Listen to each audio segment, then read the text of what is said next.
कि हम भगवान असल में कहते किसे हैं, वो भी साइंस की मदद से।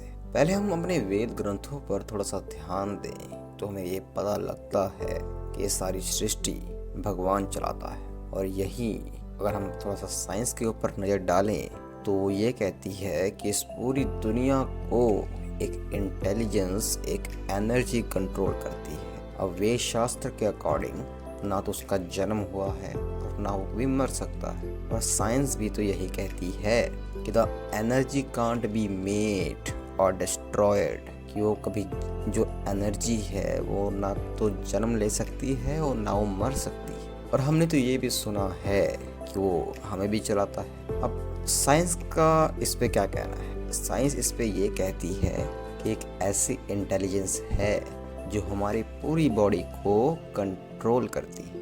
अब ये बात सही भी है क्योंकि हम थोड़ी ना डिसाइड करते हैं कि जो हमने खाना खाया है वो डाइजेस्ट कैसे होगा, बाहर कैसे निकलेगा, उससे हमें ताकत कैसे मिलेगी, हम ये डिसाइड नहीं करते। अब हमारी इस पृथ्वी पर 8 बिलियन लोग रहते हैं और इन 8 बिलियन लोगों में से किसी को भी अपना हार्ट खुद से धड़काना नहीं आता।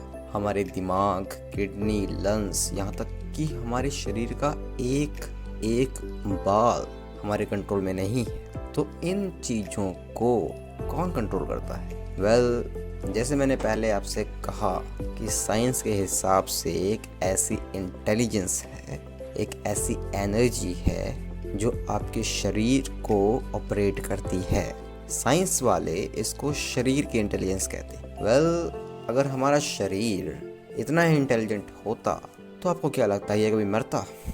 द आंसर इज नो, ये कभी नहीं मरता। और ये इंटेलिजेंस, ये शक्ति सिर्फ हमें ही नहीं, ये पूरी दुनिया को कंट्रोल करती है। यानी कि जो इंटेलिजेंस आप में है वही इंटेलिजेंस एक कीड़े में भी है, वो उस कीड़े को भी वही कंट्रोल करती है। अब जितने भी संत महात्मा इस धरती पर आए हैं उन्होंने इसी एनर्जी के अलग अलग नाम रख दिए। किसी महात्मा ने इसे राम कह दिया। अब राम का मतलब है जो सब जीवों में रमा हुआ है, और इसे ही हरि कहते हैं क्योंकि वो हर जीव में मौजूद है। कई इसे अल्लाह कहते हैं। अब अल्लाह का अर्थ है आलम, जो पूरे आलम का हो, पूरे वर्ल्ड का हो, पूरे वर्ल्ड में हो। अगर अभी किसी से पूछो कि भगवान कौन है, वो कहेगा जी परमात्मा। अब उनसे पूछो कि परमात्मा कौन है, वो कहेगा जो दुनिया को चला रहा है। द आंसर इज कि परमात्मा को हम वर्ड के साथ बयान कर ही नहीं सकते। जैसे कि एक वर्ड, एक चीज है प्यार और एक उसका वर्ड है प्यार। अगर हम प्यार प्यार करते जाएं तो उससे आपको प्यार महसूस नहीं होगा। अब जैसे कि एक वर्ड है पानी, और पानी एक वर्ड है और एक असली चीज है जो प्यास बुझाती है। वर्ड बने थे किसी चीज को जाहिर करने के लिए। अब मान लो कि आपको प्यास लगी है तो आपको पानी वर्ड नहीं चाहिए, आपको असली चीज चाहिए जिससे प्यास बुझती है।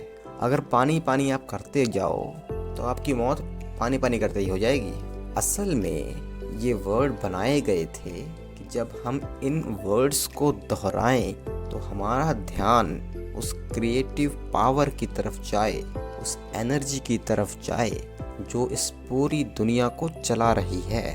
अब ये जो क्रिएटिव पावर है इससे हम जुड़ कैसे सकते हैं और इससे जुड़ने के फ़ायदे क्या होते हैं? इस एनर्जी से आप खुद नहीं जुड़ सकते, दैट इज़ फॉर श्योर। क्योंकि पहले तो आपने कभी इस एनर्जी को देखा नहीं और ये एनर्जी दिखती है भी नहीं, क्योंकि ये जो आँखें हमारे पास हैं वो माया को देखती हैं और ये माया से ही बनी। और माया की बनी कोई भी चीज उस निरंजन यानी उस परमात्मा, उस एनर्जी को देख ही नहीं सकती। अब मान लो कि एक इंसान है जिसने कभी पानी नहीं देखा और ना ही उसने कभी पानी के बारे में सुना है। अब चाहे उसके गले में बोतल टंगी हो तब भी वो पानी बाहर ढूंढता ढूंढना प्यासा मर जाएगा क्योंकि उसने पानी कभी देखा नहीं। अब उसकी क्या औकात है कि वो उस पानी को पी सके जिसके बारे में वो जानता नहीं है।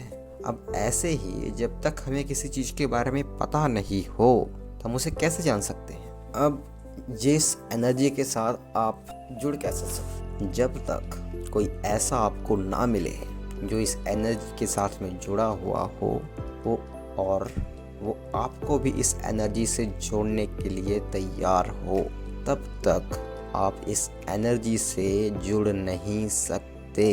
चाहे जितने मर्जी प्रयत्न कर लो, आप इससे नहीं जुड़ सकते। अब इससे हम एक एग्जाम्पल समझते हैं। एक बार एक फॉरेनर पहली बार इंडिया घूमने आया और वो एक हरियाणा के जाट के होटल पर रुका। जब डिनर का टाइम हुआ तो जाट ने एक कटोरी घी भरकर अंग्रेज के सामने रख दी। अंग्रेज बोला, ये किसका तेल है? जाट बोला, जी ये दूध का तेल है, यानी घी है। उसने कहा, इट्स इम्पॉसिबल, मैं भी दूध पीता हूँ, मैंने उसमें कभी तेल नहीं देखा।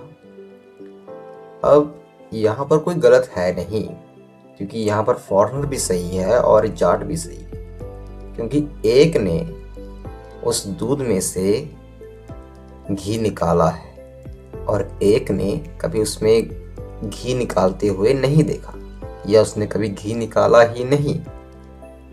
अब मान लो कि जो फॉरेनर है वो अपनी अक्ल से उस दूध में से घी निकालने की कोशिश करे, तो आपको क्या लगता है कि वो उसमें घी निकाल पाएगा?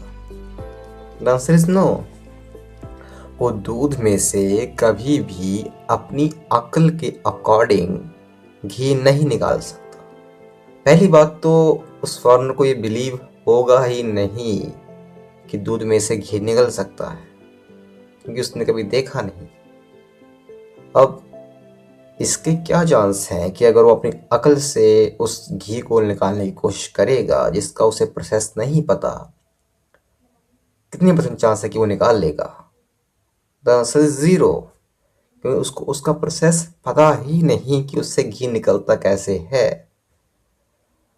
अब ये उस अंग्रेज पर डिपेंड करता है कि वो उससे घी निकालना चाहता है या नहीं।